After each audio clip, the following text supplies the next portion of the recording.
With me on the program this morning, the Parliamentary Secretary to the Treasurer, Steve Ciobo, and also Labor frontbencher employment spokesman, Brendan O'Connor. Brendan O'Connor, your reaction to this assessment by the PBO?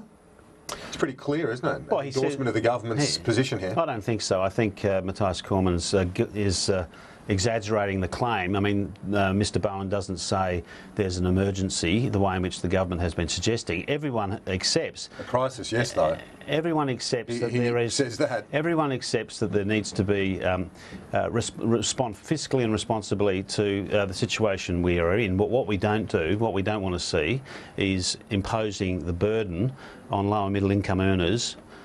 Lower and middle income families. So do you accept the way a crisis, that the government but not an emergency? to do. What we said is we've always will respond, and that's why we're going to respond to the measures in a responsible way. But it's not. It's clear that this government has exaggerated and concocted the crisis, the contrived crisis, to inflict pain on ordinary families in this country, which is completely contradictory. You're saying it's contrived, and the Parliamentary Budget Office says it's not. The Budget Office has said that that we need to look at the trends and the outgoing years. No doubt about that.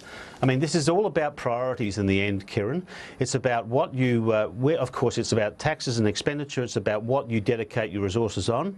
And we would say to fix some of the issues here, or to respond to the challenges that this country has, does not mean that this government has authority or licence, given its commitments before the election, to inflict such pain on ordinary families the way it's choosing to do through the budget. So it's a matter of priorities, Steve Ciobo. Labor accepts there's a challenge, or whatever word they're going to use to describe this. Sure. But it's a matter of priorities and where you find the cuts. That remains the core of their argument, doesn't it? Well, look, I think the first thing is I welcome Labor's sudden change to now acknowledging that there is a problem. I mean, it stands in stark contrast, frankly, to the language that we've had from Bill Shorten and others now for so long, who keep saying there's no crisis, there's nothing to worry about, the music hasn't stopped, let's just keep doing what we're doing. But importantly, Kieran, what's clear is that Labor's approach has not changed from the past 6 years. So Brendan can sit there and make all these motherhood statements about, oh, well, it's all about targeting.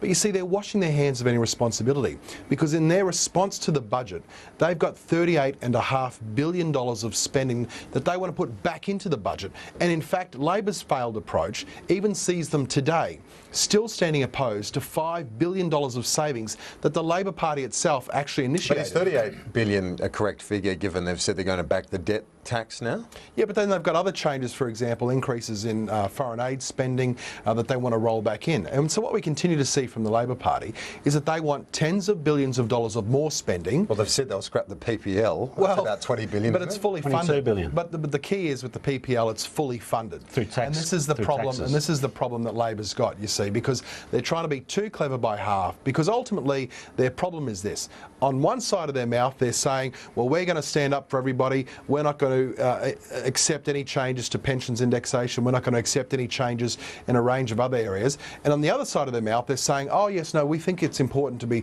fiscally conservative, and we think it's important to get the budget back on track. The problem is that those two things are incompatible. Labor's not got a plan. Only the coalition has put forward a solid plan to get Australia back on track. So is Labor going to be under increasing pressure, Brendan O'Connor, to provide some sort of alternative rather than simply pick the eyes out of this budget?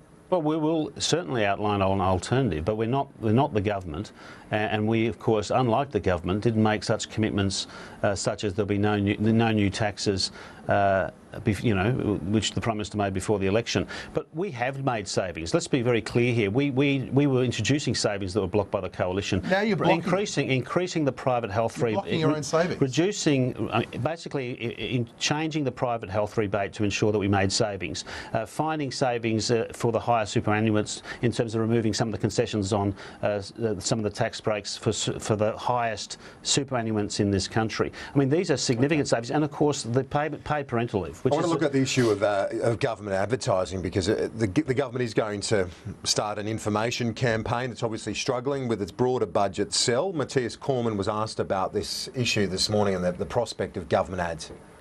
Minister, how can the government justify a potential spend on government advertising at the same time as telling everybody they need to share the pain and tighten their belt? Well, we have tightened the government's belt significantly. We, for example, made $530 million of savings over the forward estimates by reducing the number of government bodies, by merging bodies where it's appropriate, by eliminating waste and duplication across various government agencies. What we have to do, though, and what is our responsibility to do, is to ensure that people across the community who are impacted by changes in the budget are fully aware of how those changes will impact them and how those changes will not impact them, and so we will do that in the usual way. But isn't that your job now? You shouldn't be doing that for free, should you? Why should you spend taxpayers' money telling about a budget they can easily go on? We are doing what needs to be done in order to ensure that people across the community are fully aware of how the budget will and will not impact on them. So will there be taxpayer-funded ads? Well, what we're going to be doing, Kieran, is sending a clear message to the community about why the changes that the coalition has put forward are changes that are necessary. I mean, the PBO has belled the cat about this. The PBO has made it clear that Labor's approach has failed, number one, and two, that things do need to change, otherwise Australia will be in serious trouble. So there will be ads. Well, I think it's important that we are clear and upfront with the Australian people. And you know what, Kieran? Under Labor, under the coalition, under all sorts of governments for a long time, there have been community messages that highlight on the facts. It's not paid political advertising, it's factual information, because frankly the Labor Party is out there running a scare campaign. For example, the Labor Party says this is actually going to mean that pensions are cut. Untrue. Fundamentally untrue. Pensions are not being cut. But we've got the Labor Party out there pushing that line, and I think it's important that people understand the facts. We can understand. And it's not a first, is it? But let's make it very clear. And what again? Your own, I mean, there's no longer probably the useful pointing to what the Prime Minister said before the election, because it never rings true after. But he said you don't take money out of health and education to pay for government advertising. The reason why the government has to find money and reduce, hospital beds and teachers is because they can't sell this budget, because this budget is a dud. I mean, the reality is that the Treasurer had a woeful performance, but because what he's trying to tell the Australian people are just a litany of lies and, of course, broken promises, and therefore they're going to use taxpayers' money to spend. But the bigger question today, Kieran, is the party room meets for the first time since the budget, and the coalition MPs have an opportunity to tell the Prime Minister and Treasurer what their constituencies think about this budget. Now, don't be heroes in your electorates and cowards in the party room.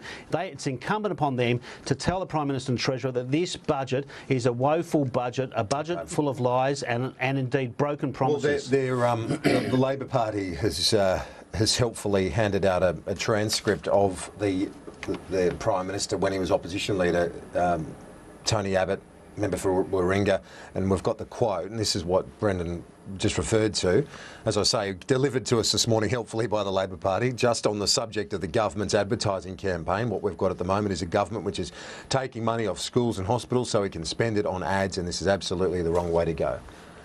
Well, there's a very, very big difference here, Kieran.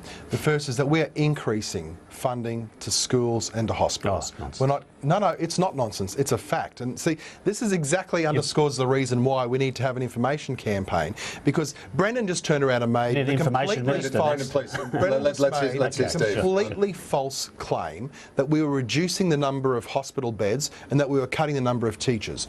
100% false and incorrect. And this is fundamentally the problem. So, as far as I'm concerned, when we are tightening the belt across government, when we are making substantial multi-billion-dollar savings across government and across government programs, I think it is appropriate that we have a non-political campaign to highlight facts and to make sure that the information is out there for the community to stop the very kind of misinformation that Brendan and Bill Shorten are out there spreading. Well, there's a fair bit of information, misinformation or otherwise. I'll be interested in your view on this. But sure. A National Party MP, one of the latest to do this, but Andrew Broad says that the information about the budget crisis has not been sold well. The campaign, the message around the budget has not been convincing. That's another coalition MP. So, well, several now that have spoken out about their concerns. Would you expect them to raise these in the party room this morning when it gets underway in an hour or so? Well, look, I don't know what they're going to raise. I mean, if they're raising it in the media, then they may raise it in party room. But importantly, Kieran, look, none of us are expert salesmen. We're not employed in this job to be salesmen. What we're employed to do are make decisions in the national interest. That's our number one priority, and that's what we try to bring as our number one skill set. Decisions that are in the long-term best interests of Australians, and importantly, on the next generation of Australians, because we want to leave Australia in a better situation than we inherited it. Labor failed to do that. Now, if people want to make the claim that we're not great salesmen, so be it. But what we are going to do is stand by the importance of the decisions we're making, and we're going to highlight and contrast the Coalition's approach about living within our means and Labor's approach, which says status quo is fine, let's keep borrowing tens of billions of dollars, there's no need to make any changes. What do you say to your colleagues, though, speaking out very publicly with their concerns? Well, look, I don't have a problem with members of the government speaking their mind. I mean, that's what they're elected. That's what they're elected by their constituents to do. Though. They're obviously copying a lot of. That's your assertion. I speak to colleagues, and obviously had a lot of conversations in my own electorate over the past week, and people are saying to me that they understand that it's a tough budget, but recognise that we can't keep doing what has been Labor's approach indefinitely. Okay, we've got to go to a break, and when we come back, we'll look at one of the members of Parliament who arrived in a Rolls-Royce. Rolls-Royce, apparently once owned by the Queen, I'm told. A quick break, back in just a moment.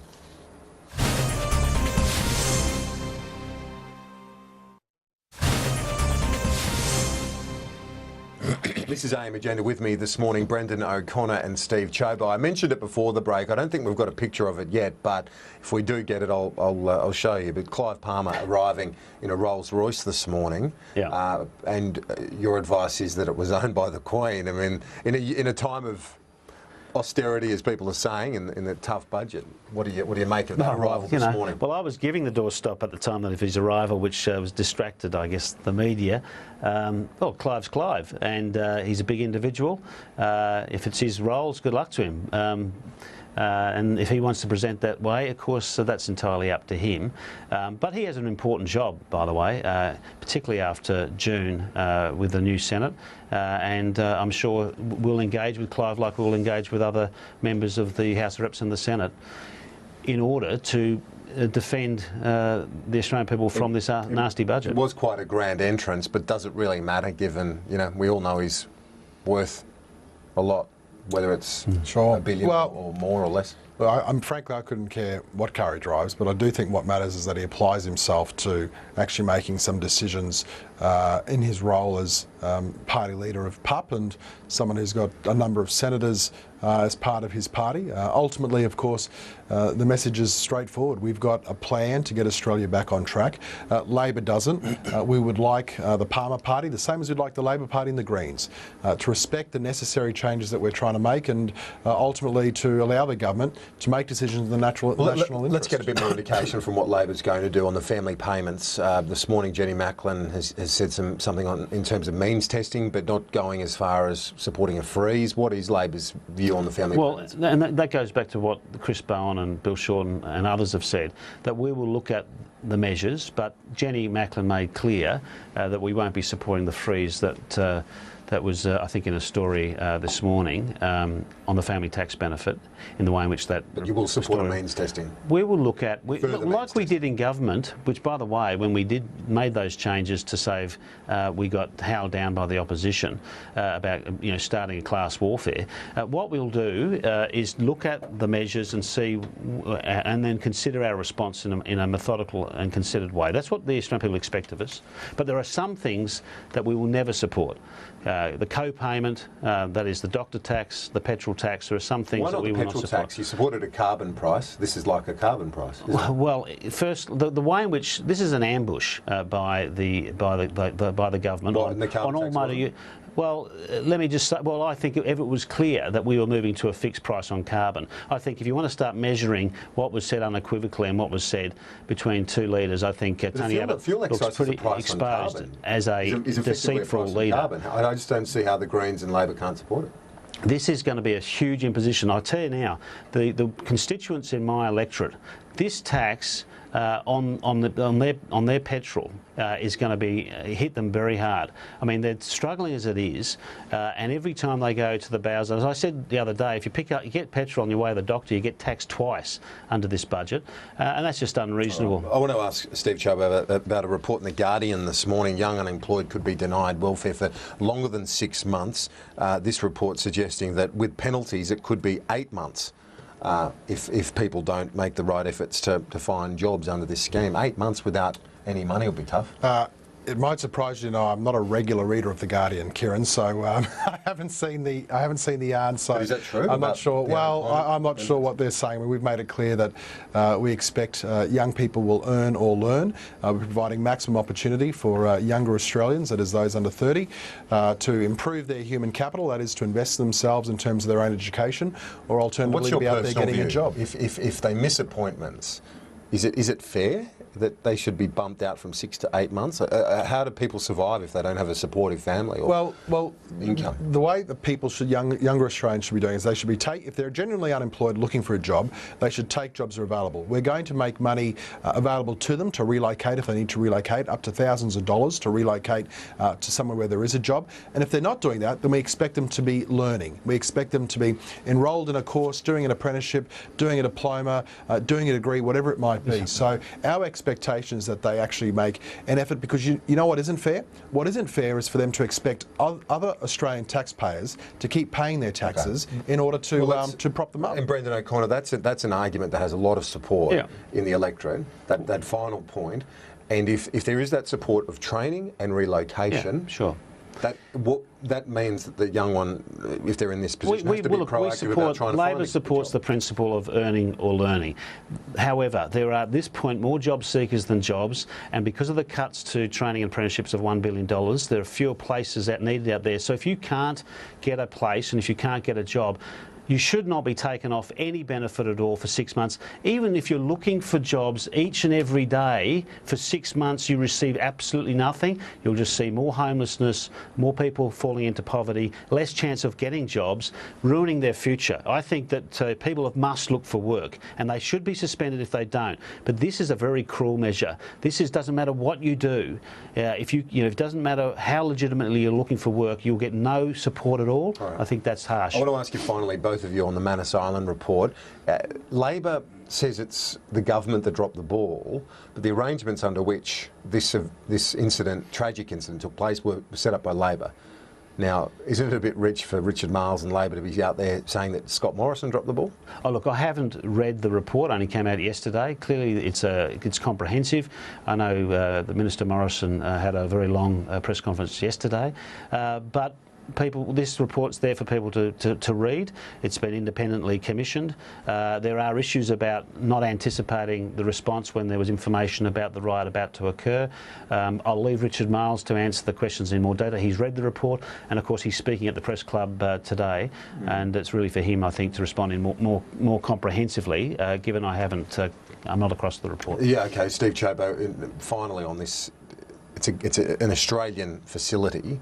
But it seems that we're, in some ways, not taking any responsibility for the outcome here. I don't agree with that, Kieran. I mean, we commissioned this report to take place, the Cornell report. It's been a comprehensive investigation. Every single time something's been brought to the attention of Australian authorities, we've made changes to try to improve the operation of the centre. But I think it's also important, and look, this is a tragic event. This is a tragedy that's taken place. But I also don't think it should overshadow the tragedy of 1,200 people losing their lives at sea. And from my perspective, both are abhorrent outcomes, and the only real way that we can help to prevent deaths like this taking place is by stopping what was happening on our borders. Now, we've been successful in doing that. There hasn't been one successful boat arrival now for months, so I think it's a good outcome. Steve Ciobo, Brendan O'Connor, gents, thanks for your time. Appreciate it. Thank you. A quick break on AM Agenda, back in just a moment.